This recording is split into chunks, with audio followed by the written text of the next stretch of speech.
রামু, বাড়িতে আছো? রামু, বাড়িতে আছো?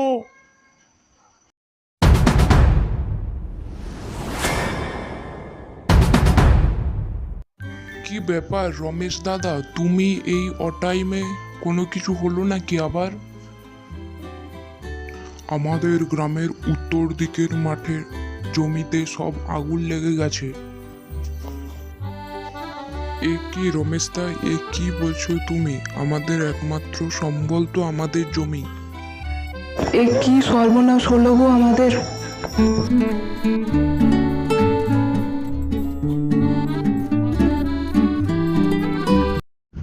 হায় হায় হায়, এ কি সর্বনাশ হলো গো আমাদের সব ফসল নষ্ট হয়ে গেল। জানি না আজ যে কার মুখ দেখে উঠেছিলাম আমি, আমাদের সব ফসল নষ্ট হয়ে গেল। এত দুঃখ করো না গো, বিধাতা ঠিকই একদিন আমাদের দিকে তাকাবে। তুমি বসবে, চলো। সকাল থেকে কিচ্ছুটি মুখে দাওনি, আমি তোমার জন্য ঠান্ডা জল আনছি। গিন্নি, বাড়িতে যে সব বাড়ন্ত, চাল নেই, আমরা খাবো কিভাবে?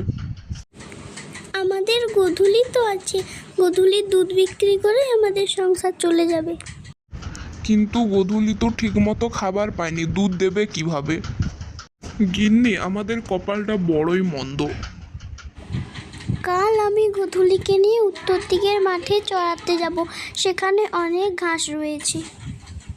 ও গোধূলি, তাড়াতাড়ি চল, বাড়িতে যে অনেক কাজ পড়ে রয়েছে। তাড়াতাড়ি চল গোধূলি, তাড়াতাড়ি চল।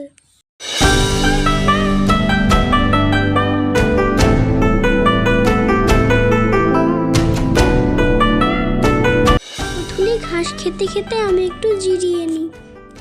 যা রোদ গরম পড়েছে, একটু গাছের তলায় বিশ্রাম নিয়ে নিই। গোধূলি তো এখনো ফিরল না, যাই গিয়ে একটু দেখে আসি। গোধূলিই ছিল আমাদের একমাত্র সম্বল, সেটাও যদি হারিয়ে যায়। এ তো দেখছি একটা বিশাল বড় গুহা, গুহার মধ্যে আবার গোধূলি ঢুকে পড়েনি তো? কে তুমি? এখানে কি করতে এসেছো? ও মা, এটি তো একটা ইঁদুর, এটি তো আবার কথাও বলতে পারে। কি আবার কাণ্ড দেখো তো! আমি কোনো সাধারণ ইঁদুর নই গো, আমি এক পরী। ডাইনির অভিশাপে আমি ইঁদুর হয়ে গেছি। তাহলে তুমি তোমার আগের রূপ কিভাবে ফিরে পাবে? তোমার আসল রূপ ফেরানোর কোনো উপায় নেই? একটি উপায় রয়েছে, কিন্তু সেটি বড়ই কঠিন কাজ। কি উপায় রয়েছে বলো আমাকে, আমি চেষ্টা করে দেখতে পারি।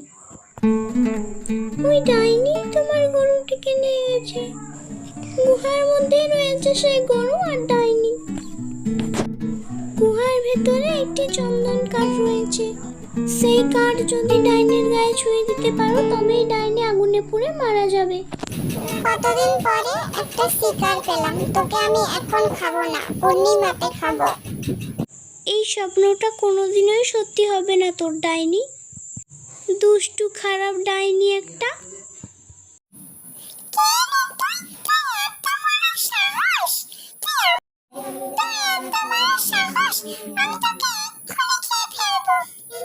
তবে রে, দেখাচ্ছি তোর মজা।